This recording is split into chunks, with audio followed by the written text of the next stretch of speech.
1. Encore? Oui. Moment de complicité entre l'enfant et le cheval. Ok. Gabriel a 8 ans.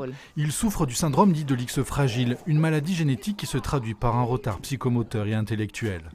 Oui, et là, qu'est-ce que tu lui dis? Marcher, c'est bien. Depuis le mois de On va septembre, au vivant. le jeune garçon se rend chaque mercredi dans ce centre équestre pour une séance d'équithérapie. Yo! On travaille quand même la confiance, on travaille l'équilibre. Là, surtout, il n'a pas d'appui en fait au niveau de ses pieds.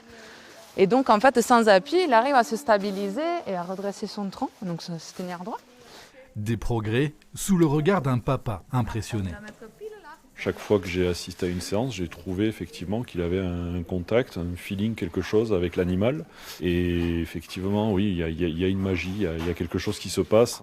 Monitrice d'équitation, éducatrice spécialisée, Julia Lavanco a réuni ici ces deux métiers. Les chevaux sont spécialement dressés.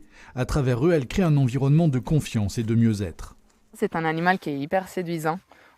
Difficilement on reste indifférent face à un cheval. Et puis c'est un animal qui ne juge pas et qui nous ramène en fait dans l'instant présent.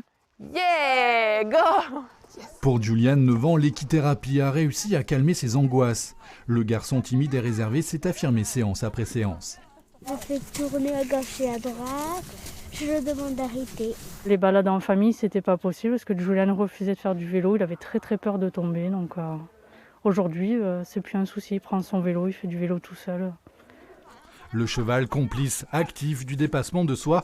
Prochaine étape pour l'association qui dispose également d'une ferme pédagogique.